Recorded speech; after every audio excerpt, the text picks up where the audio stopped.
Today I'll be demonstrating the 2D Motion Lab. So we're gonna start off with this box right here. So when you open the box, this is what should be inside. So I'll show you all the materials. So first you should have a steel ramp. This steel ramp should have a screw right here at the top. It should also have a clear plate at the bottom and a screw right here. So that's a steel ramp. Next, inside the box, you should find 2 steel balls. They're the same size. Next, you should also find 1 glass ball.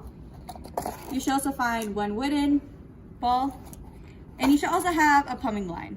Kind of just looks like a black string. So that's everything you should find inside the box. Outside the box, you want to grab a C-clamp that looks something like this. It could be small size, it doesn't matter. Next, you should grab 4 carbon papers and 4 regular sheets of paper. You want to make sure these sheets of paper are bigger because it'll be easier for you to do the experiment. And that's it for the material. Okay, so for this lab, there are 4 parts. The first part is you're going to do the steel ball before collision. So when you're just putting the steel ball down the ramp, it's not going to hit anything. Next, you're going to do steel on steel, so a steel ball hitting a steel ball. Next, you're going to do steel on glass, so a steel ball hitting the glass ball. And next, you're going to do steel on a wooden ball. For the setup, you only need the steel ramp and you need the C-clamp. So when you're setting up, you want to do it from a place that is high off the ground. So some place like the counter. Don't do it with the desk because that'll be hard for you. It'll be hard for you to get accurate measurements. So first, place this ramp on the counter. This black screw here will help secure it in place, like this. Make sure the ramp is straight. You can use this placeholder at the bottom to figure out if it's straight or not. Then use the C-clamp to secure the ramp on the table. So open it if it doesn't have a big enough gap. Place it like this, and then you can secure it.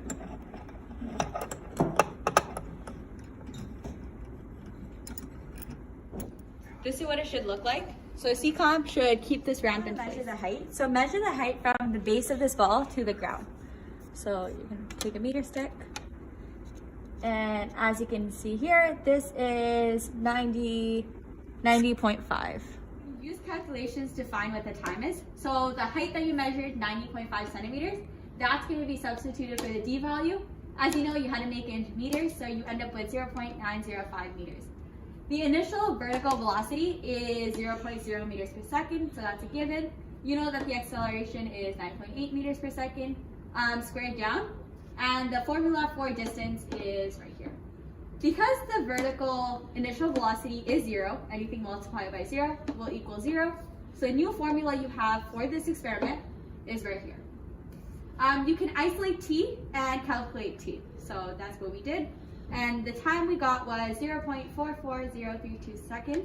You want to keep at least 5 digits after the decimal so you can have accurate. Next, you're going to measure the mass of both the balls. So first, you're going to measure the steel ball. It's 7.04 grams. And then you're going to measure glass ball. 5.62 grams. So you're going to write both those things down. You're going to write the 2 masses you have down. So mass 1, label steel as mass 1. Write the measurement, label the glass as mass 2. Mass 2, which is a glass, because it's a lighter mass, it's going to be stationary throughout the experiment. You want to place the 4 white papers you have on the floor, tape them so they stay in place. Next, you want to take the plumbing line and you want to tie it at the top to this black screw. And then you also want to take this screw looking thing, you're going to tie it with it. And then you're going to let it hang and wait for it to become steady. And the point where it becomes steady, like right here, you're gonna draw a dot. This is gonna be the origin of to get all your data. This is also gonna be considered ground zero. You're gonna roll the steel ball down the ramp. You're gonna use this screw right here as a starting point. You let it roll. Where it landed, that's where you're gonna place the carbon paper.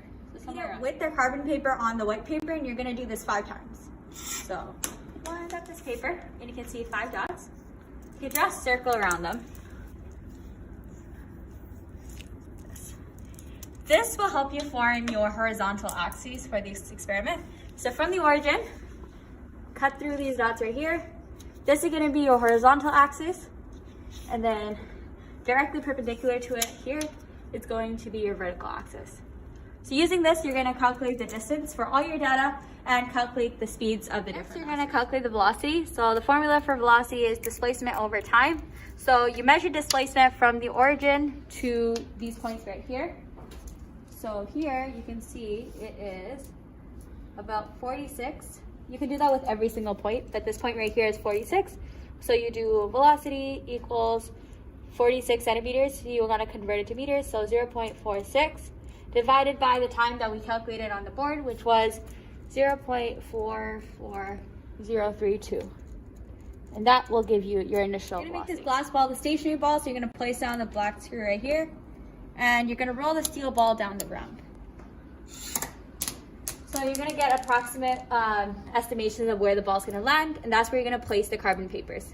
Place the carbon papers on the paper. As you can see, we've labeled this one as steel, that one is glass. It's important that you do that. This part of the experiment will help us measure the final velocity of the steel ball and the glass ball. So you're gonna repeat this 5 times. You're gonna remove the carbon papers. Okay, these you can see are the original dots. These are all just like they were second ounces, so you're gonna discard all these. And these are the glass ball original marks. You can draw a circle. And here, you'd also draw a circle somewhere around here. This is the majority, so you draw it here. And then after, you're gonna do your calculations. So you're gonna calculate the distance. So you're gonna find the velocity of the glass ball using the same formula we used here. So you're gonna divide the distance, which you can calculate from here. So you got 0. You can do this for all the points. So this is about 73.5 centimeters. So you're gonna get 0.735 meters divided by, this only for this point. You're gonna do this for all the points, so you're gonna get the average, divided by the original time we calculated, second, and this will give you the final velocity of the glass ball. You're gonna do the same thing for these measurements right here. So you're gonna draw a line from this ground zero to these points. So this is just one of the points, the point right here. Measure the distance, and you're gonna calculate the final velocity for the steel ball. Doing the same thing that I did right now in the demonstration, you're gonna be doing it for a steel ball on steel ball, and you'll also be doing it for a steel ball on wooden ball. And through all these experiments, you'll be able to complete all the calculations.